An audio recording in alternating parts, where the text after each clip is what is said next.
आज मु आपण मानक सहित सेयार करी आलू बैगणर गोटे एमती तरकारी जोटा कि फटाफट तो बनब ता सहित खावाई एते बढ़िया लगे जे आपण थरे चाखिले बार बार बनइबे। रुटी परोटा पूरी सहित भारी जमिब।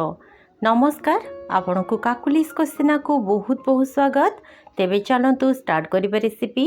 तो ये देखो दर्शक बंधु, आलू बैगणर एकदम इजी रेसिपी को तैयारी करने ये गोटे बड़ साइजर कसी बैगण नहीं। बैगण को आम ये बड़ बड़ स्लाइस काटिकी नहीं जावा।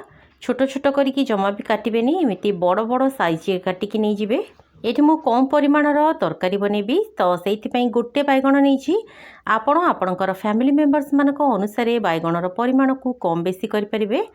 तो देखो बैगण जेहेतु कला पड़ जाए तो से आम या सांगे सांगे काटिकी पानी में पकईदबा। आउ ता सहित ये देखो दुईटी मीडियम साइजर आलू नहीं। आलू को आम ये बड़ बड़ पीस रे काटिकी नहीं जावा। ये देखो आलू को काटिकी आम पानी में पकईदबा जमी आलू गुड़िक कला न पड़। तो देखो आलू बैगण को पानी में पकईदेला आम या साइड रखीदबा।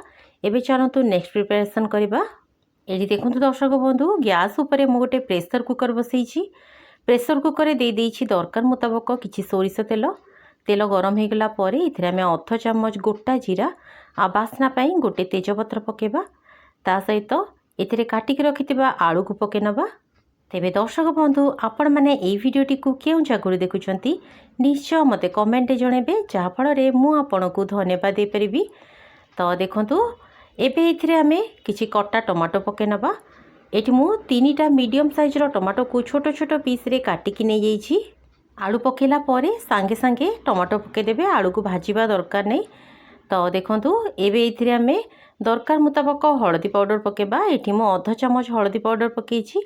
आउ ता सहित एथिरे अर्ध चामच लूण मध्य दे देबा। लूणर परिमाण को टिके कमेकी देथिबे कारण आमे परे मध्य लूण ऐड करबा। तो देखंतु सबको भल भाव में गोले देबे, किछि भी भाजीबा दरकार नहीं।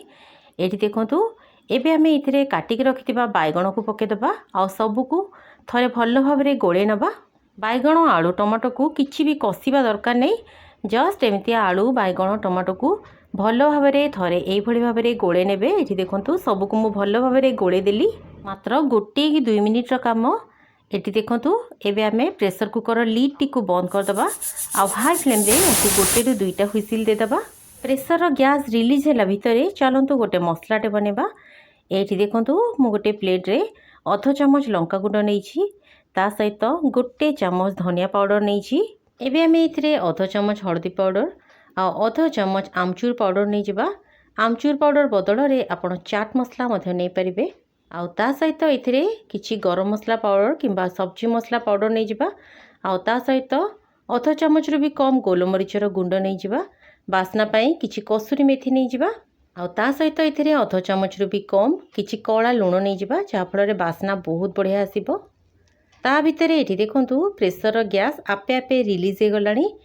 एठी आपण देखि पाउथबे परिबारु केते गुडिये पानी बाहरिछि। बैगण आलू मध्य बहुत बढ़िया भाबे सिझी जाइछि। तो एबे आमे इथिरे जो मसला गुड़िकर मिक्स नहीं से मसला गुड़ी को एथिरे मिसई दबा। एई समय रे गैस फ्लेम को पूरा लो टू मीडियम रे रखिबे। तरकारी टेस्ट को बैलेंस करने पई एथिरे मु गोटे छोट चामच चीनी देइछि। तो देखंतु एबे आमे हल्का हाथ रे याकु बढ़िया भाव में मिसई नबा। एई तरकारी रे जम्मा भी पानी देबेनी, देखिबे टेस्ट बहुत बढ़िया आसीबो। तो देखंतु गैस फ्लेम को लो टू मीडियम रे रखिकी याकु आमे बढ़िया भाव में थरे गोले दबा।